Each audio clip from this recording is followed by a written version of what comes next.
ഇതൊന്നും ഉണ്ടാവില്ല, ബേജാറാക്കൊന്നും വേണ്ട, സഹായം വരും. പക്ഷെ അത് ആരിൽ നിന്നാണ് വരിക? അള്ളാഹു നമുക്ക് തൗഫീക്ക് തരട്ടെ. മൂന്നാമത് ഞാൻ നിങ്ങളോട് പറയാൻ പോകുന്ന കാര്യം, ഇറാനുമായി ഒരു യുദ്ധം സത്യമായി ഉണ്ടായിരിക്കും. യാതൊരു സംശയവും വേണ്ട, അത് നടന്നേ തീരും. അത് വളരെ താമസിയാതെ നടക്കുകയും ചെയ്യും. ഇറാനുമായി യുദ്ധം വന്നാൽ മിഡിൽ ഈസ്റ്റ് ഇനിയും അട്ടിമറിയും. മിഡിൽ ഈസ്റ്റ് അട്ടിമറിഞ്ഞാൽ നമ്മുടെ സാമ്പത്തിക സ്രോതസ് മുഴുവനും നശിച്ചു. അതുകൊണ്ട് എക്കണോമിക്കൽ സിസ്റ്റത്തെ കൃത്യമാക്കാൻ നമ്മൾ പഠിക്കണം. സൂക്ഷിച്ച് ചെലവഴിക്കാൻ പഠിച്ചവർക്ക് ദാരിദ്ര്യം വരികയില്ലെന്ന് മുഹമ്മദ് മുസ്തഫ സ്വല്ലല്ലാഹു. ഇത് നിങ്ങൾ ഒന്നും കൂടി ശ്രദ്ധിക്കണം. ഞാനിത് വളരെ പണ്ടേ നിങ്ങളോട് പറയുന്നുണ്ട്. ഇനി ഒരു യുദ്ധം ഉണ്ടാവുകയാണെങ്കിൽ അത് ഇറാൻ. ഞാൻ 2000 മുതൽ പറയുന്ന വർത്താനാണ്. പഴയ കേസറ്റൊക്കെ കേട്ട എന്നൊക്കെ അറിയാം. അടുത്ത യുദ്ധം ഇറാനുമായാണ്. അത് ഭയാനകമായിരിക്കും.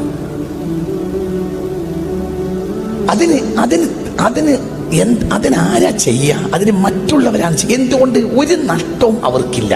നഷ്ടം ആർക്കുള്ളത്? പറ, ആർക്കാ നഷ്ടം സംഭവിക്കുക? മുസ്ലിമീങ്ങൾക്ക്. ഇറാൻ ഇനി ഒരിക്കലും അമേരിക്കയെ തിരിച്ചടിക്കില്ല. ഇറാൻ തിരിച്ചടിക്കുകയാണെങ്കിൽ തിരിച്ചടിക്കുക എങ്ങനെയായിരിക്കും? ഒരു സാധാരണ നിലയിൽ ഒരു രാജ്യം തിരിച്ചടിക്കുകയും പോലെ ഇറാൻ തിരിച്ചടിക്കുകയാണെങ്കിൽ ഖത്തറിലോ സൗദിയിലോ പറ ഉള്ള അമേരിക്കൻ ക്യാമ്പുകളെ ആക്രമിക്കുകയാണ് ചെയ്യുക. അപ്പൊ സ്വാഭാവികമായും എന്തുണ്ടാവും? ആ രാഷ്ട്രം ആ പക്ഷത്ത് ചേരും. ഇത് നടക്കൂലേ? നടക്കും. നടന്നേ തീരും. ഇറാനുമായി യുദ്ധം അനിവാര്യമാണ്. അത് നടന്നേ തീരും. അത് ഫിത്നത്തുൻ അമ്മാഉ സമ്മാഉ അമ്മിയാ.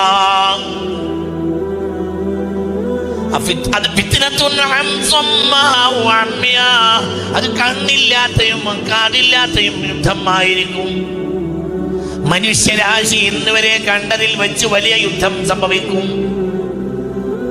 അതിന് ഇനി കാലതാമസമില്ല, സംഭവിച്ചിരിക്കും, സംഭവിക്കും. അല്ലാഹു നമ്മളെ കാക്കട്ടെ. ഇത് നിങ്ങൾ ആരോട് ചോദിച്ചാ പറയുന്നത്? ഇത് മുത്തുനബി പറഞ്ഞതാ, മുത്ത് മുഹമ്മദ് മുസ്തഫ. ഞാൻ കുറെ കാലങ്ങളായി നിങ്ങൾ കുറെ കാര്യങ്ങൾ പറയാറുണ്ട്. അതങ്ങനെ തന്നെ നടക്കാറുണ്ട്. അതൊരു കവടി നേരത്തെ പറയുന്ന വർത്താനല്ല. അതങ്ങനെ സംഭവിക്കൂ. അതിന്റെ രീതി അങ്ങനെയാണ്. അതിന്റെ രീതി കണ്ടാൽ അങ്ങനെയാണ്. അത് അങ്ങനെ വരൂ. അള്ളാഹു നമ്മളെ കാക്കട്ടെ. അത് സംഭവിക്കും. അത് സംഭവിക്കും. സംഭവിച്ചത് കഴിഞ്ഞാൽ ഇനി മിഡിൽ ഈസ്റ്റിൽ ഒരു യുദ്ധം ഉണ്ടായാൽ ഒരിക്കലും എക്കണോമിക്കൽ സിസ്റ്റം നേരെ നിർത്താൻ കഴിയൂല.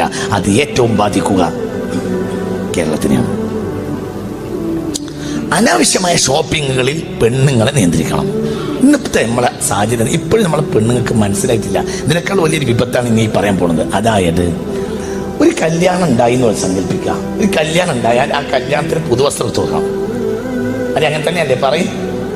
അത് അടുത്ത ആഴ്ച പിന്നെ കുടുംബത്തിൽ വേറൊരു കല്യാണം ഉണ്ടായാൽ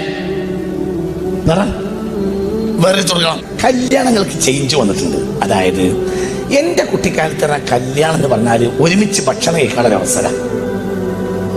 കാരണം മര്യാദക്ക് ഭക്ഷണം ഇല്ല. വേഷപ്രധാനമല്ല, ഭക്ഷണപ്രധാനമാണ്. അതായത് ഒരു കല്യാണത്തിന് പോകുന്നത് തിന്നാനാണ്, അല്ലാതെ എന്തല്ല കുപ്പായം കാണിച്ചു കൊടുക്കാനല്ല. ഇന്ന് കല്യാണത്തിന് പോകുന്നത് പറയും മനുഷ്യന്മാരെ, തിന്നാനല്ല, പിന്നെ ഉടുപട കാണിച്ചു കൊടുക്കാനാണ്. ആണോ അല്ലേ? പറയും മനുഷ്യന്മാരെ. അങ്ങനെ തന്നെയാണ് എല്ലാം അങ്ങനെയാണ്. പ്രകടനങ്ങൾ അങ്ങനെയാണ്, ഒക്കെയാണ്. എല്ലാ പ്രകടനങ്ങളും നിങ്ങൾ കണ്ടിട്ടില്ല? നല്ല കടകടക്ക് കുപ്പായിട്ടിട്ടാണ് എല്ലാവരും പ്രകടനത്തിന് മുന്നിലേക്ക്. കല്യാണം പോലെയാണ് പ്രകടനം. പ്രകടനത്തിനൊക്കെ വരുന്ന ആളുകൾ അങ്ങനെ മുന്നിൽ അങ്ങനെ കണ്ടാൽ നല്ല വെള്ളയും കുപ്പായിട്ടിട്ട് ഇങ്ങനെ എന്തോ ഗൗരവമായ കാര്യം ജനശ്രദ്ധയിൽ കൊണ്ടുവരാൻ വേണ്ടിയിട്ടാണ് പ്രകടനത്തിന് വരുന്നത്. പക്ഷെ അവരെ കടകടക്ക് കുപ്പായിട്ട് വരിക വേഷപ്രധാനാണ്. അല്ല, കടക്ക് കുപ്പായിട്ടിട്ട് ഇറങ്ങില്ല. ഒക്കെ അങ്ങനെയായി അട്ടിമറിഞ്ഞു. എന്റെ കുട്ടിക്കാലത്ത് എന്ന് പറഞ്ഞാല് പിന്നെ കല്യാണത്തിന് ഇന്നത്തെ സൗകര്യങ്ങളൊന്നുമില്ല. എന്റെ ഓർമ്മ പറയാന്ന് ഞാന് ആഴ്ച കഴിഞ്ഞാൽ നിക്കാഹ് ഉണ്ടാവും. നിക്കാഹ് കഴിഞ്ഞിട്ട് മോലിയർക്കും പുതിയാപ്പിളക്കൊക്കെ ഭക്ഷണം കൊടുക്കും. അത് കഴിഞ്ഞിട്ട് പരക്കെ ഭക്ഷണം കൊടുക്കും. അങ്ങനെയാണ് എൻ്റെ കുട്ടിക്കാലത്തെ കല്യാണത്തിന്റെ ഓർമ്മ. അങ്ങനെയല്ലേ? ഇശ കഴിഞ്ഞിട്ട് പള്ളിയിൽ നിന്ന് ഉസ്താദ്മാരും മറ്റൊക്കെ വന്നിട്ട് എന്ത് ചെയ്യും? നിക്കാഹ് കഴിഞ്ഞിട്ട് മൂലയന്മാരും ആ പ്രധാനപ്പെട്ടവരും പിന്നെ പുതിയ പെണ്ണപ്പം വന്നവർക്കും ഭക്ഷണം കൊടുക്കും. പിന്നെ നമ്മൾ നാട്ടുകാരെല്ലാവരും കൂടെ ഭക്ഷണം കഴിക്കും. അതിനു വേണ്ടി നേരത്തെ തന്നെ വന്ന് കൂടും. പറയാം അങ്ങനെയൊക്കെ അല്ലേ? എന്നാലും അൽഹംദുലില്ലാ ആ ഭക്ഷണം ഭയങ്കര ഇഷ്ടമാണ് മനുഷ്യന്മാർക്ക്. അതിനു വേണ്ടി മനുഷ്യന്മാർ നേരത്തെ തന്നെ വരും അല്ലേ? അങ്ങനല്ലേ? അല്ലാഹു സുബ്ഹാനഹു വ തആല അന്നൊക്കെ നമുക്ക് ഭക്ഷണം തന്ന ആളുകൾക്കൊക്കെ ഒരു കല്യാണത്തിന്റെ പേരിലാണെങ്കിൽ അല്ലാഹുവർക്കൊക്കെ പുറത്തു കൊടുക്കട്ടെ. ആ ക്ഷാമകാലത്ത് നമുക്ക് ഭക്ഷണം തന്ന ആളുകൾ അല്ലാഹുവർക്കൊക്കെ പുറത്തു മനസ്സോർക്ക് അല്ലാഹു എല്ലാവർക്കും പുറത്തു കൊടുക്കട്ടെ. ഒരു ഹലാലായ ഒരു ഭക്ഷണം ആര് നമ്മളെ വയറ്റിലാക്കിയിട്ടുണ്ടെങ്കിൽ അല്ലാഹു നമുക്കും അവർക്കും പുറത്തു തരട്ടെ. അല്ലാഹുവിന്റെ സൽക്കാരത്തിലെത്താൻ അല്ലാഹു നമുക്കും അവർക്കും തൗഫീഖ് നൽകട്ടെ. നോക്ക്, നിങ്ങൾ ഇന്ന് അവസ്ഥ മാറി. ഇന്ന് വേഷപ്രധാനാണ്. ഞങ്ങളോട് പറയുന്നത് ഈ പെണ്ണുങ്ങളെ വീട്ടിൽ പോയി പറഞ്ഞ് കൃത്യമായി മനസ്സിലാക്കണം. അതായത് എക്കണോമിക്കൽ സിസ്റ്റം ഇനി പെട്ടെന്ന് നേരെയാക്കാൻ കഴിയില്ല. ഈ നൂറ്റാണ്ടിൽ ഭയങ്കര അപകടത്തിലേക്ക് പോവാണ്. അപകടം എന്ന് പറഞ്ഞാൽ 2030 ഉള്ളിൽ എക്കണോമിക്കൽ സിസ്റ്റം നേരെയാവൂല. 30 ഞങ്ങളോട് പറയുന്നത് നിങ്ങൾക്കൊരു പ്രതീക്ഷ ഉണ്ടായിക്കോട്ടെ എന്ന് വിചാരിച്ചാണ്. 30 ലെവലാവൂല, കച്ചവടം നടക്കൂല. 2020 കച്ചവടം 2021 നടക്കൂല. 2021 കച്ചവടം 2022 നടക്കൂല എന്നല്ല, 2020 കച്ചവടക്കാർ 2021 കച്ചവടക്കാർ തന്നെ ആവൂല മുഴുവൻ ആളുകൾ. 2021 അത്ര കച്ചവടക്കാർ 2022 ഉണ്ടാവില്ല. കാരണം തോറ്റു. ബേജാറാകൊന്നും വേണ്ട, സഹായം വരും. പക്ഷെ അത് ആരിൽ നിന്നാണ് വരിക? അള്ളാഹു നമുക്ക് തൗഫീഖ് തരട്ടെ. മൂന്നാമത് ഞാൻ നിങ്ങളോട് പറയാൻ പോകുന്ന കാര്യം, ഇറാനുമായി ഒരു യുദ്ധം സത്യമായി ഉണ്ടായിരിക്കും. യാതൊരു സംശയവും വേണ്ട, അത് നടന്നേ തീരും. അത് വളരെ താമസിയാതെ നടക്കുകയും ചെയ്യും. ഇറാനുമായി യുദ്ധം വന്നാൽ മിഡിൽ ഈസ്റ്റ് ഇനിയും അട്ടിമറിയും. മിഡിൽ ഈസ്റ്റ് അട്ടിമറിഞ്ഞാൽ നമ്മുടെ സാമ്പത്തിക സ്രോതസ് മുഴുവനും നശിച്ചു. അതുകൊണ്ട് എക്കണോമിക്കൽ സിസ്റ്റത്തെ കൃത്യമാക്കാൻ നമ്മൾ പഠിക്കണം. സൂക്ഷിച്ച് ചെലവഴിക്കാൻ പഠിച്ചവർക്ക് ദാരിദ്ര്യം വരികയില്ലെന്ന് മുഹമ്മദ് മുസ്തഫ സ്വല്ലല്ലാഹു അലൈഹി. ഇത് നിങ്ങൾ ഒന്നും കൂടി ശ്രദ്ധിക്കണം. ഞാനിത് വളരെ പണ്ടേ നിങ്ങളോട് പറയുന്നുണ്ട്. ഇനി ഒരു യുദ്ധം ഉണ്ടാവുകയാണെങ്കിൽ അത് ഇറാൻ. ഞാൻ 2000 മുതൽ പറയുന്ന വർത്താനാണ്.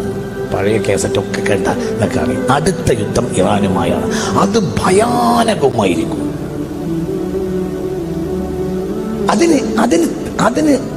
അതിനാരാ ചെയ്യുക? അതിന് മറ്റുള്ളവരാണ് ചെയ്യുക. എന്തുകൊണ്ട്? ഒരു നഷ്ടവും അവർക്കില്ല. നഷ്ടം ആർക്കുള്ളത്? പറ, ആർക്കാ നഷ്ടം സംഭവിക്കുക? മുസ്ലിമീങ്ങൾക്ക്. ഇറാൻ ഇനി ഒരിക്കലും അമേരിക്കയെ തിരിച്ചടിക്കില്ല. ഇറാൻ തിരിച്ചടിക്കുകയാണെങ്കിൽ തിരിച്ചടിക്കുക എങ്ങനെയായിരിക്കും?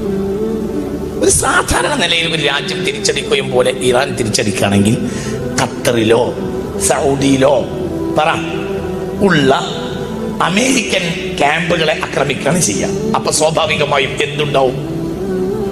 ആ രാഷ്ട്രം ആ പക്ഷത്ത് ചേരും. ഇത് നടക്കൂലേ? നടക്കും. ഇത് നടന്നേ തീരും. ഇറാനുമായി യുദ്ധം അനിവാര്യമാണ്. അത് നടന്നേ തീരും. അത് ഫിത്നത്തുൻ അമ്മാഉ സമ്മാഉ അമ്മിയാ.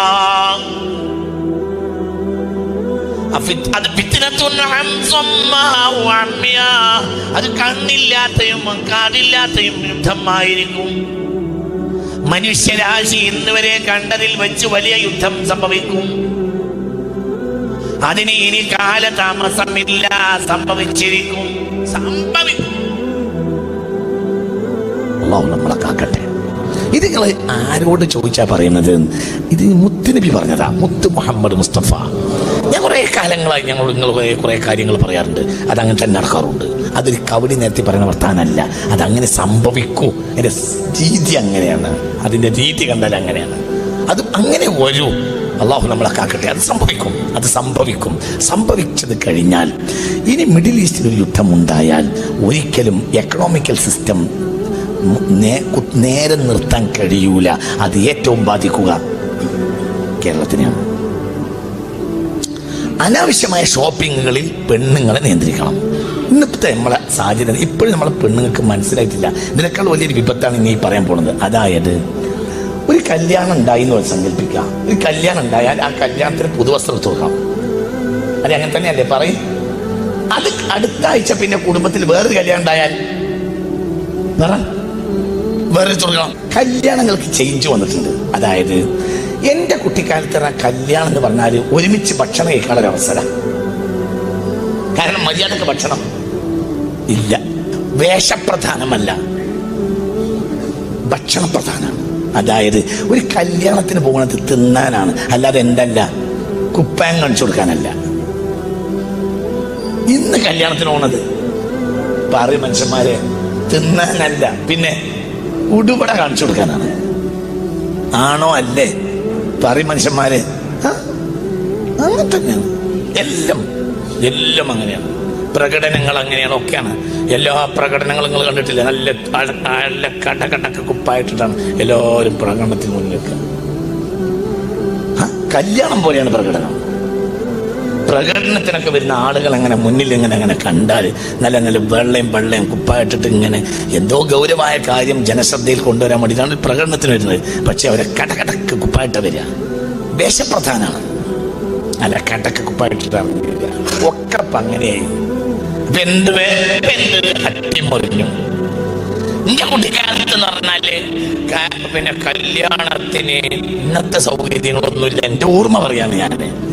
ആഴ്ച കഴിഞ്ഞാൽ നിക്കാഹ് ഉണ്ടാവും. നിക്കാഹ് കഴിഞ്ഞിട്ട് മോലിയർക്കും പുതിയാപ്പൾക്കൊക്കെ ഭക്ഷണം കൊടുക്കും. അത് കഴിഞ്ഞിട്ട് പരക്ക ഭക്ഷണം കൊടുക്കും. അങ്ങനെയാണ് എൻ്റെ കുട്ടിക്കാലത്തെ കല്യാണത്തിന്റെ ഓർമ്മ. അങ്ങനെയല്ലേ? ഇശ കഴിഞ്ഞിട്ട് പള്ളിയിൽ നിന്ന് ഉസ്താദ്മാരും മറ്റൊക്കെ വന്നിട്ട് എന്ത് ചെയ്യും?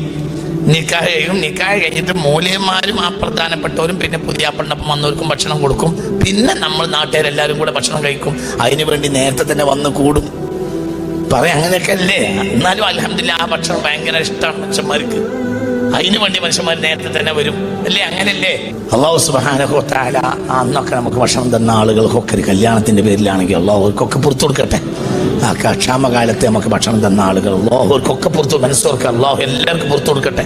ഒരു ഹലാലായ ഒരു ഭക്ഷണം ആര് നമ്മളെ വയറ്റിലാക്കിയിട്ടുണ്ടെങ്കിൽ അല്ലാഹു നമുക്കും അവർക്കും പുറത്തു തരട്ടെ. അല്ലാഹുവിന്റെ സൽക്കാരത്തിലെത്താൻ അല്ലാഹു നമുക്കും അവർക്കും തൗഫീഖ് നൽകട്ടെ. നോക്ക്, നിങ്ങൾ ഇന്ന് അവസ്ഥ മാറി. ഇന്ന് വേഷപ്രധാനാണ്. ഞങ്ങളോട് പറയുന്നറിയാം, ഈ പെണ്ണുങ്ങളെ വീട്ടിൽ പോയി പറഞ്ഞ് കൃത്യമായി മനസ്സിലാക്കി കൊടുക്കണം.